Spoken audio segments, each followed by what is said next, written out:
we do have this. I'm sorry, I got this meeting is being recorded in my ear.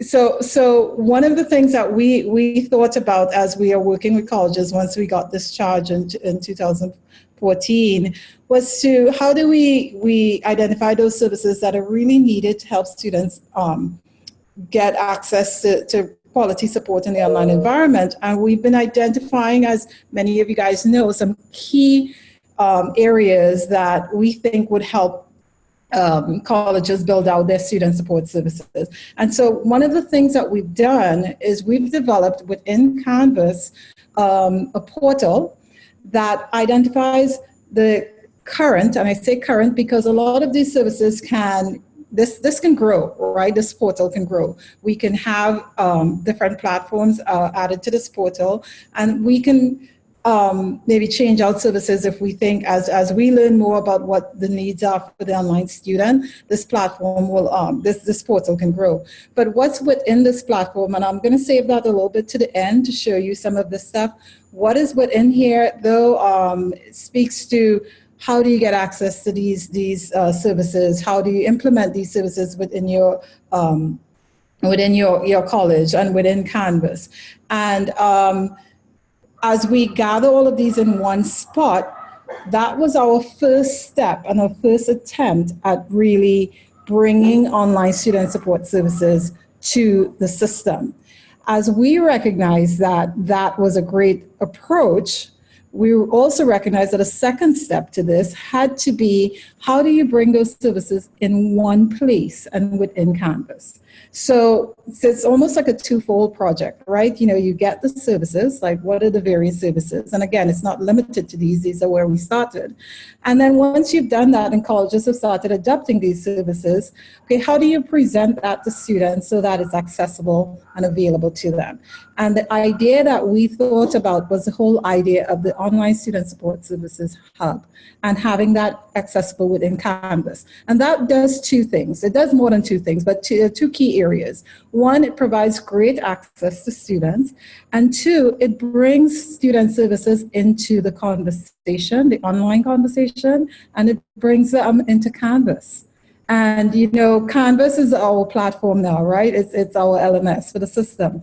And student services need to know that they have a place in Canvas so that when students go into Canvas, they can actually find where they can find this student services support. So this is our portal that kind of gives you a lot of information, and we have that link for you. And closer to the end of the presentation, I'll show you some information particular to the online student service hub guide.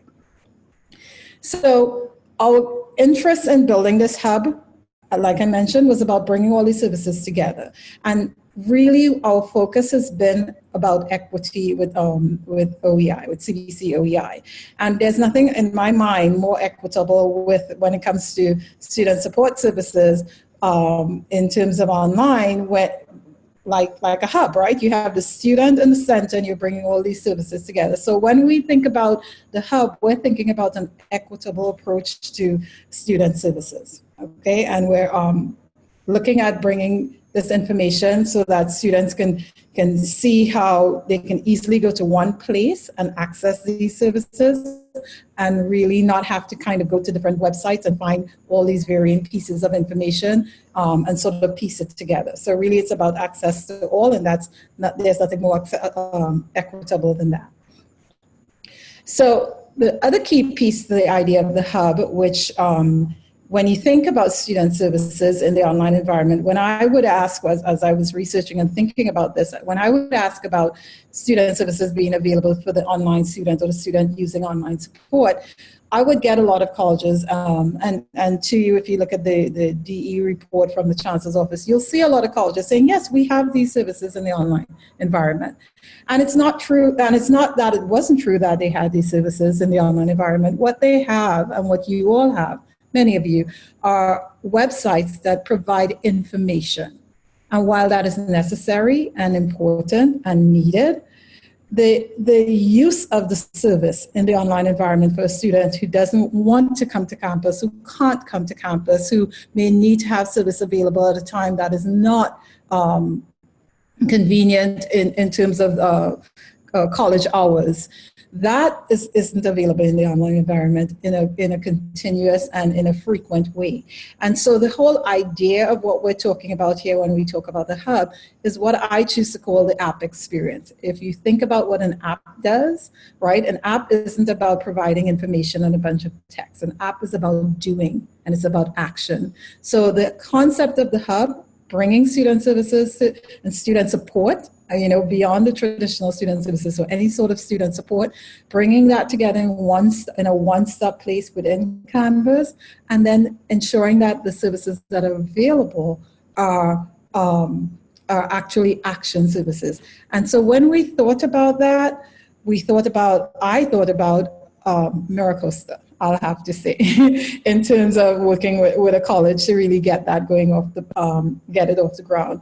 I'm going to turn this over to Jim in a few seconds here, but I wanted to say that we thought about MiraCosta because MiraCosta was sort of on that path, and it was really a nice fit for us to pick a college who's on that path and heading in that direction and saying, can you work with us so we can get this template developed so that we can kind of put it out there in terms of what we were thinking. And Jim was very receptive to it, both Jim and Karen and their college in general. And so I'm going to turn this over now to Jim so that they can tell you what they were thinking as we began working together and give you some more information itself on the hub, because I know you guys are sort of waiting to see that. So I'll stop sharing. Okay. Did I stop sharing? Yes. All right. Hi, folks. Hopefully you're hearing me okay and seeing the continuation of the slides. So yeah, as Bonnie said, MiraCosta was really eager to take on this project. And I also know that it's getting late on Friday afternoon. You're really eager to see the juicy bits of this session, but I want to give you a little bit of background first because while I think it's what we've done is awesome and we want people to do something similar locally, I think it's really great. I think it's really important also to understand the context in which this was developed, because I don't think it's just something that you want to pick up and plop down in your college and expect to work immediately. So by giving you some of that background, hopefully that might get some wheels turning for you if you're thinking about all of the different pieces that need to be in place in addition to just technically putting this thing on your campus. So at MiraCosta, about a quarter of our FTES are from distance education classes, but we've always thought of online education as something a little bigger than distance education. You don't really hear people talking a lot about DE here unless we're talking about specific numbers and accreditation and that kind of thing. In general, we talk a lot about online education. It's a bigger picture thing because we recognize that whether a student is taking an online class or not, making support available to them online is really important. Over 90% of our classes have a presence in Canvas, and even students that are taking all on-ground classes, so many of those students are busy, they have families and commitments, they're not around on campus as much as we would like them to be to engage with all of those great on-campus services. So we've been thinking for a long time, we have a lot of forward-thinking people here in student services about how do we make ourselves available to all of our students online. And in addition to this, as MiraCosta was transitioning to Canvas, we have a faculty online education committee that was also really thinking, how do we get our students access to these resources that we know they need in the moment that they're working in Canvas to support their experiences as learners. So that helped us identify some early adopters and advocates, particularly in counseling. We have Adrian Askernes, many of you may know. He's been really chomping at the bit for a long time to do online counseling. And when the OEI began looking at tools, when they began developing an online counseling teaching or preparation course, Adrian was a big part of that. So he, I knew, would be a big help for us in getting this idea spread around campus and helping to train other counselors and be an advocate for that.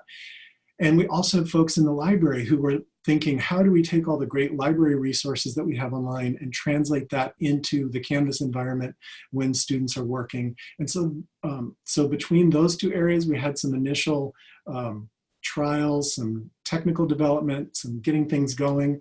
And following the 2017 online teaching conference, when Bonnie and her team presented about this concept, I approached them and said, let us be the first, because we're ready, we're chomping at the bit. We have all these pieces in place where people have been trying to think about how to make this happen.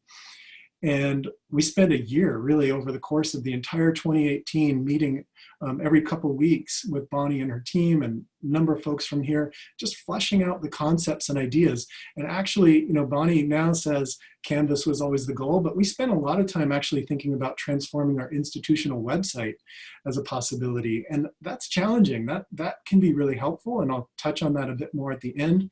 But we realized that Canvas is where our students are and need help in the moment, and that's what we wanted to start with. And B, Canvas is something most of us have a lot more control over and an ability to actually make change and do something in, compared to the kind of monumental task that can happen with thinking about transforming an institutional website.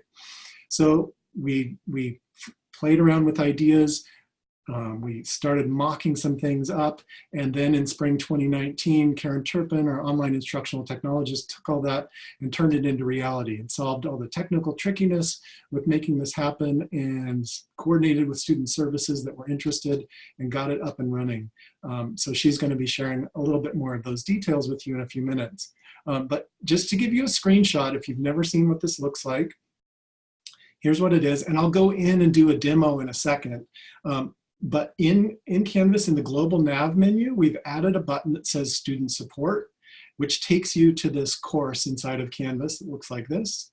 And we changed the Help button to Tech Help, so that we differentiate a little bit between the Canvas 24/7 and local technical support options that you get through Tech Help, and the Student Support button, which also gets you to that local Tech Help, but also to these other local academic and student support services.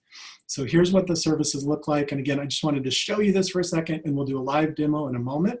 But I wanted to give you just a couple more background facts and details about what the impact of this has been as we've implemented it. So as you can see on this page, we have a local student help desk. They are really identified as a technical support area, but in fact, they're extremely knowledgeable about how MiraCosta operates in general, and students rely on them for help as they're registering for classes, as they're just trying to figure out all kinds of different things about MiraCosta. So our student help desk website added Cranium Cafe in the fall of 2018. And I think that's a great interim step. And Karen's gonna probably say a little more about that, but that's one of the things we recommend, is that rather than immediately starting this inside of Canvas, there's some baby steps. And one of those is to put Cranium Cafe, or if you use other tools, put those links on your institutional website and people could start using it. And so as I mentioned earlier, we were developing the Student Hub, and it was launched in the spring. And so even though that tool had been available on the Student Help Desk website, once it was inside of Canvas, if you compare the 45 days before launch to the 45 days after launch, the use of that tool, the Cranium Cafe tool, for reaching out and connecting with Student Help Desk increased over 10 times, over 1,000%. So it makes such a big difference just having it where the students are. So a little more detail about how those sessions with our help desk folks have proceeded since launch. You can see that in August 2019, big peak there. Obviously, that's the beginning of fall semester. So I think you can see how much of a difference that makes. Here's another view day by day of actually this is page views of that Student Support Hub homepage in Canvas. So you can see page view numbers get up pretty high. If you have any guesses, I'm curious, anybody has a guess, just put it in chat. What do you think this peak day is right here? Not in terms of like the literal date, but what is that in relation to the MiraCosta college calendar? So people are putting guesses in. First week, first day, registration. So really interesting. Yes, it's definitely the first week. Erin specifically said Wednesday of the first week. Nobody actually quite got it right. This is day 2.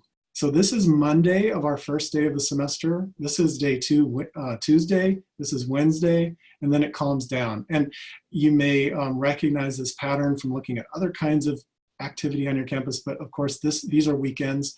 Saturday, Sunday are these troughs, and it tends to peak around midweek or early, like on a Tuesday.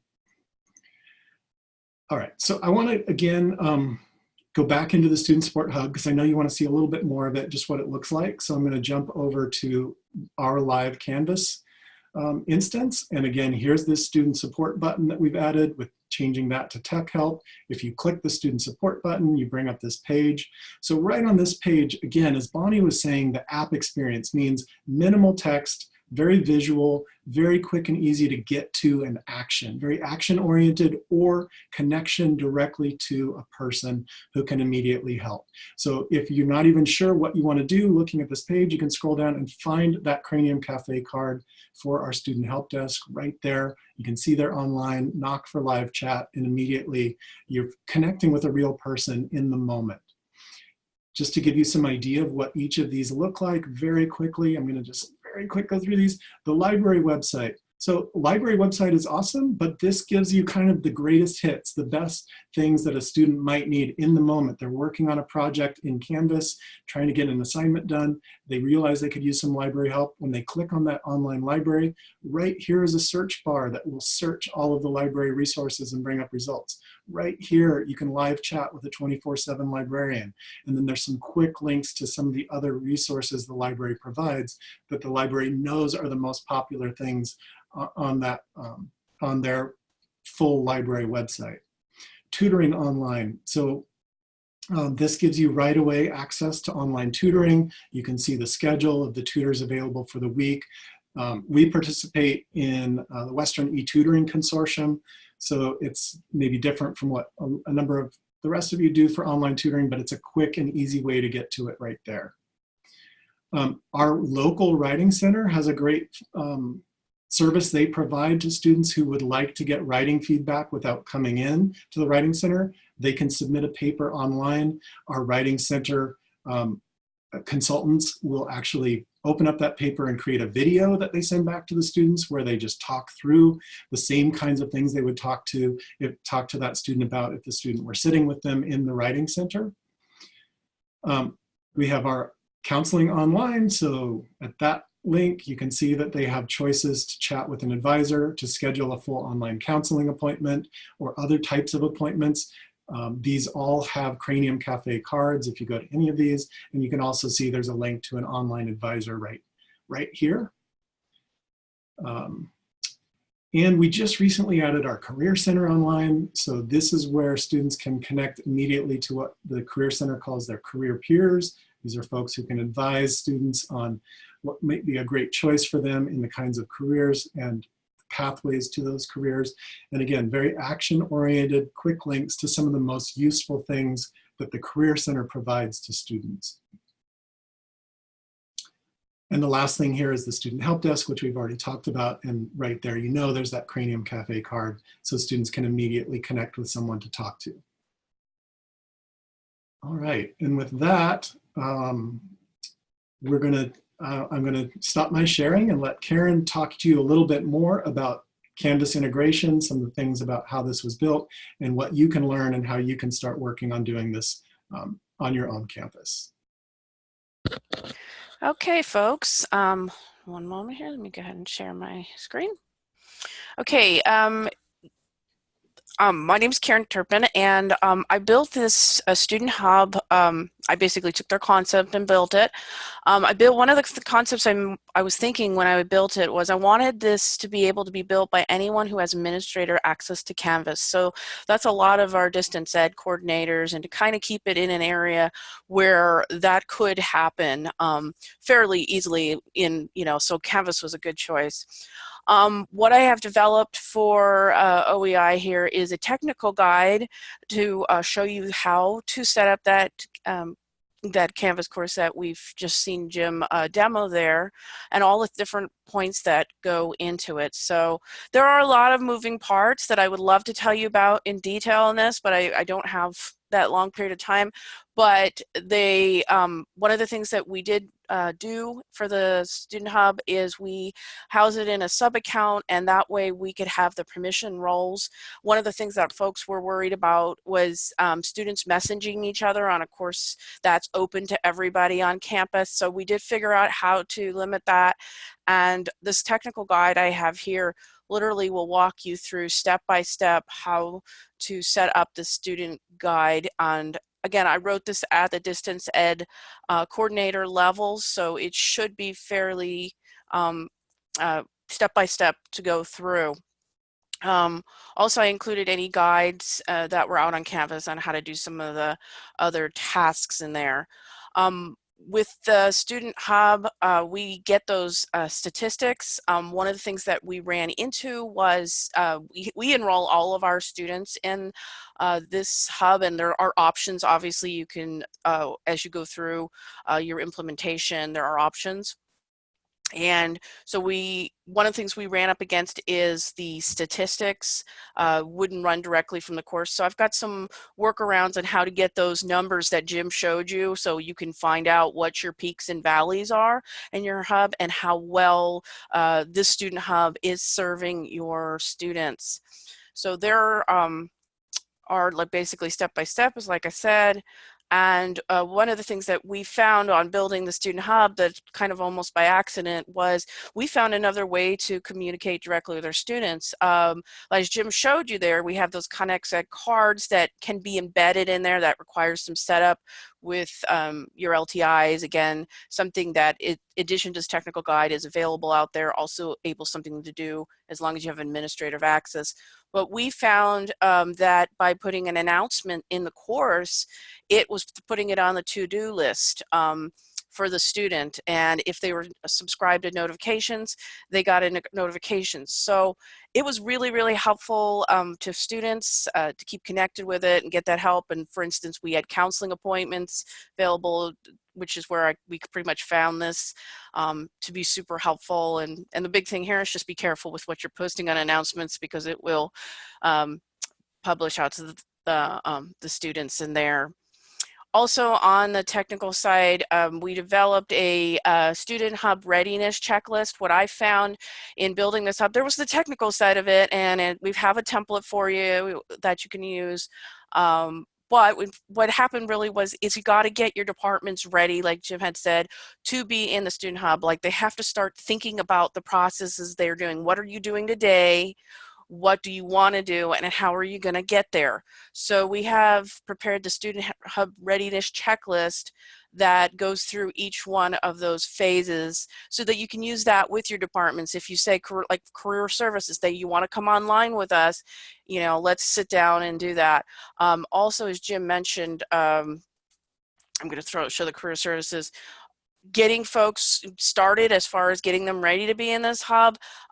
Career services, I had them put their ConnectEd card out here on the regular website, so their career peers could get involved and get that side, get all the training they need with a lower stakes, because once they went into the hub, their numbers, you know, they get that much more exposure, and so their numbers will go up significantly in there. So we have, you feel free, Bonnie will be showing again that the course, the ecosystem portal, that's where it's all linked from, and these documents are available for you.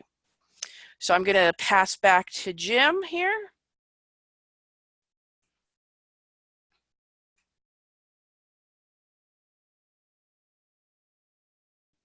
All right, so I just wanted to jump in with a little bit about where we're headed with this, what our next steps are. So as Karen was alluding to, as we've gotten through sort of the early adopters, the ones that were chomping at the bit, the ones that were really well prepared, now a number of our other student service areas are looking at this saying, oh, wow, we want to be there too. How can we get on board? So that requires a little more thought, because a lot of this initial stuff was really through relationships and long-time collaboration and trying to plan for where we got. Now we have other student service areas that we haven't really worked a lot with. They may not fully understand, and we may not fully understand what they have to offer. They may not fully understand what the commitment is that's involved. So just clarifying that process for how we decide which service areas should be represented, how they're represented. They need to figure out, like, how does that change some of their business process with scheduling people, with assigning people to different service areas, that kind of thing. So we're still really working on that as a next step. And as we consider adding more service areas into the hub, there will be design refinements. We don't want it to end up with a list of, an overwhelming list of options when students get in there. It should still be very easy for them to identify what they're looking for and get right to that need. So that's just something we'll need to keep working on. And as you all are doing this, maybe you'll have some great ideas for that.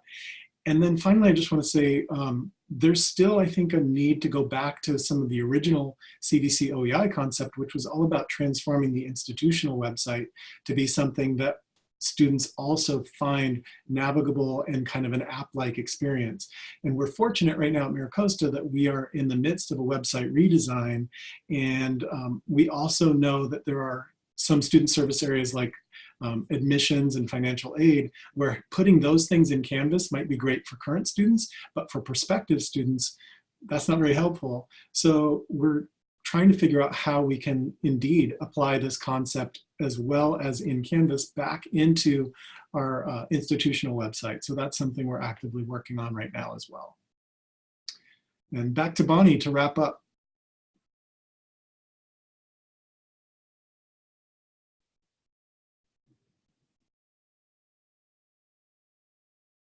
Bonnie, can you unmute yourself?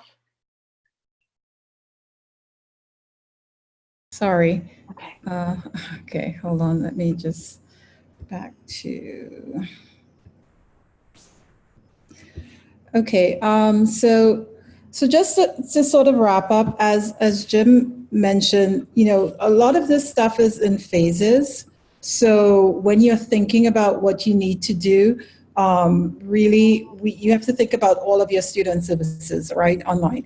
And so when we started with MiraCosta, we looked at the services that were actually eager and willing, as Jim mentioned, but we do want you guys thinking about, if we're talking about bringing student services into that, into the online conversation, we do want you to think about the different kind of support that you have at your campus for online students and how they can fit. And so while it's not a, okay, here's how you do it at this point, there's phases to this. And so what you've just seen really is about how do you get these services available and up and running, but additionally, they will have some design changes to allow for some of these other services to be available. So here are some ideas around that, and it's not limited to these, but you can think about talking to those people at your campus.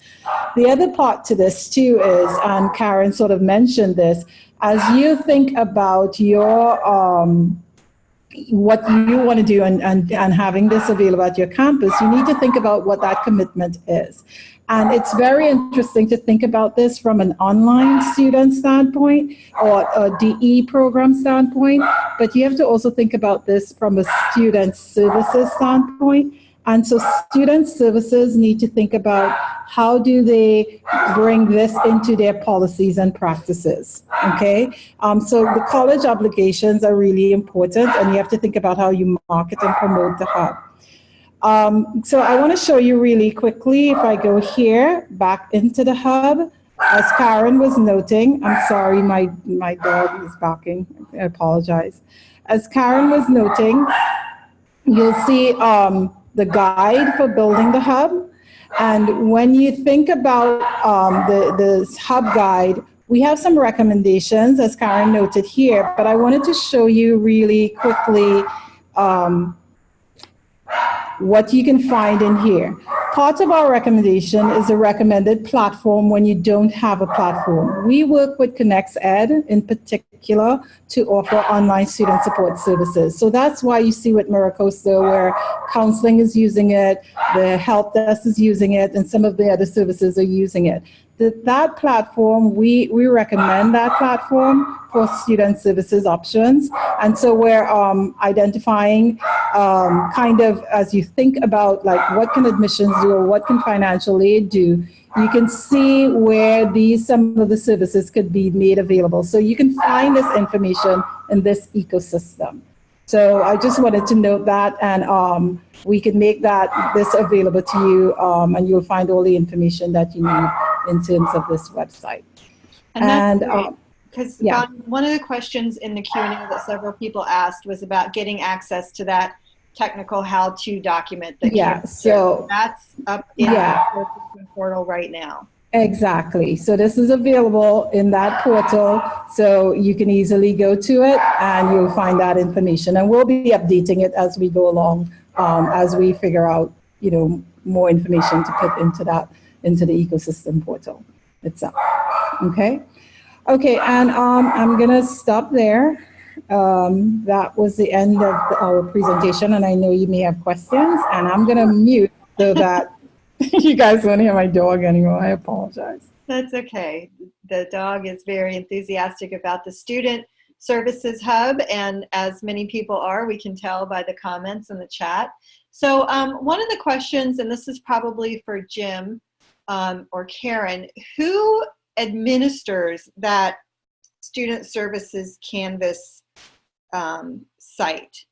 What is their job description? And I think a related question is, from Anita Crawley, how would you describe how staffing has changed after services delivered through the hub? So has it had any impact on staffing, and also who does the day-to-day maintenance on that site once it's developed? Yeah, Karen, as our online instructional technologist and Canvas admin, is really the person that is building and maintaining that. So I think that probably answers the first question. The second question, I think, is still something we're figuring out. I mean, every student services area is trying to figure out how this changes the way they schedule their services, whether it means that they should provide some different hours of availability. And those are definitely ongoing conversations with all of the student service leadership right now, as they recognize the potential for this and want to really take advantage of what's been created as a way for them to better connect with students.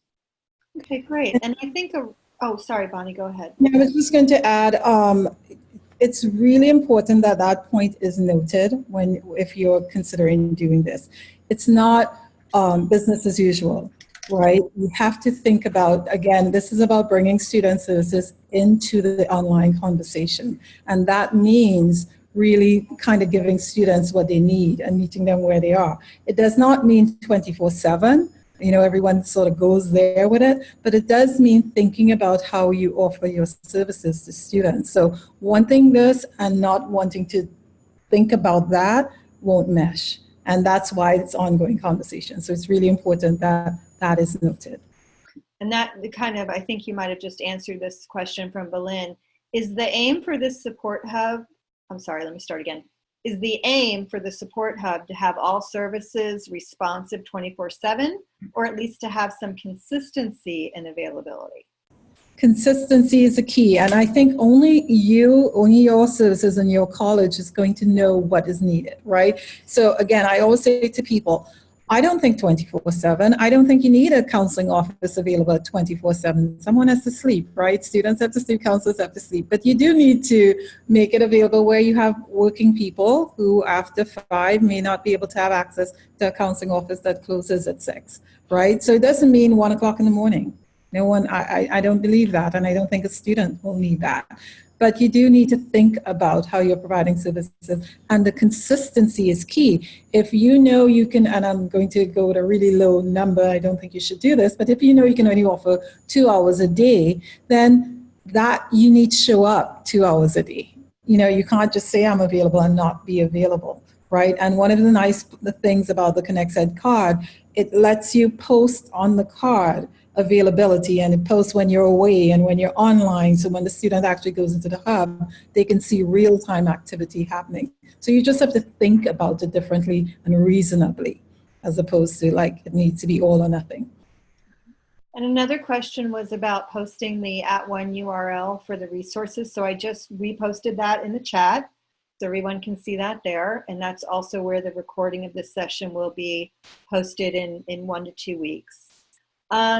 So this is a question, do on-ground students also use this hub? Are they allowed? Yes. Yes. Yeah, of course. I mean, and that's what I was trying to emphasize in the beginning, is that MiraCosta really thinks of this as online education as including all students. Even a student that takes every single class on ground is looking for support online. They're in Canvas in the vast majority of those classes. And so, yeah, absolutely. We don't distinguish at all a student who is in an online class from one who's not in an online class, or whether the service they're seeking is related to an online class or not. No, it's just for everybody. Yeah, we grab our entire enrollment in our student record system and put it in there. So even if they're not taking a class, they were thinking about taking a class, but they didn't, they're in there. And another question is, how are you evaluating the effectiveness of this?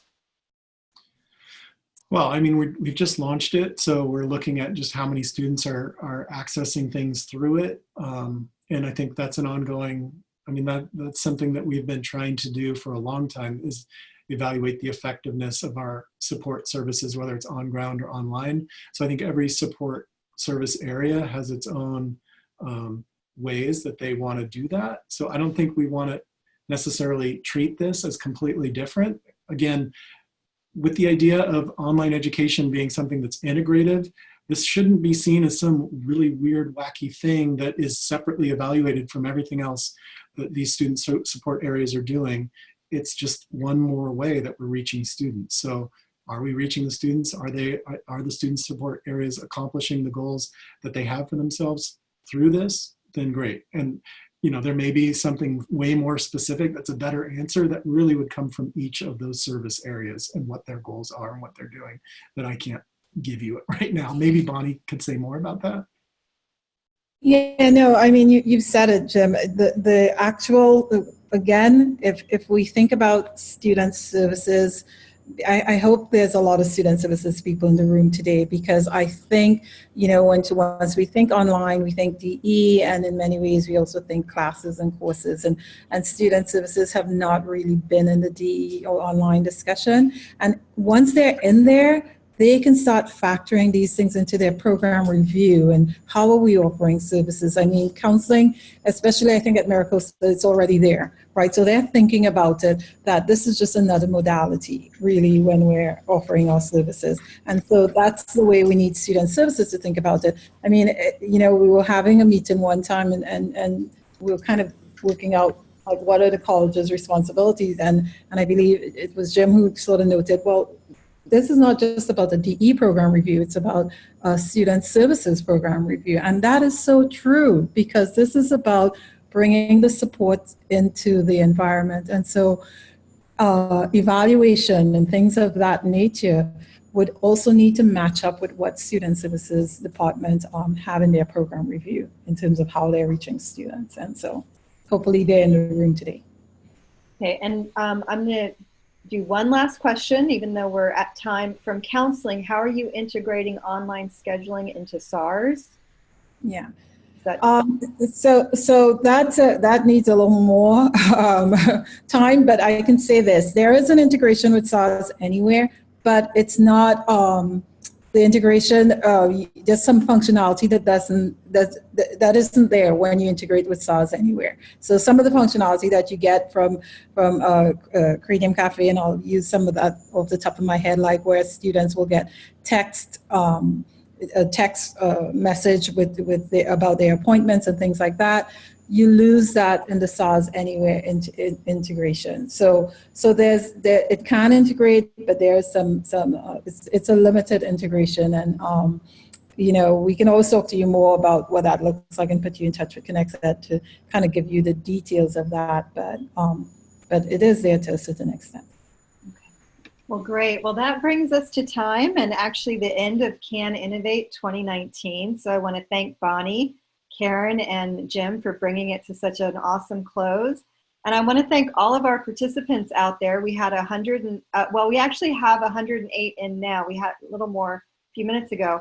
But I want to thank all the people that overcame wildfires and power outages and the lure of Friday afternoon happy hour to attend this session. We greatly appreciate it. And My dog barking. And the dog and the enthusiastic puppies at Bob's place. So again, in the chat, you can see the link for the resources at the online network of educators.org website. And I just can't tell you how much I appreciate it. It's been a wonderful day, and we will see you all again for Can Innovate 2020. So thank you. Thank you, everyone. I appreciate it. Thank you. Thank you. Okay. Bye. Bye.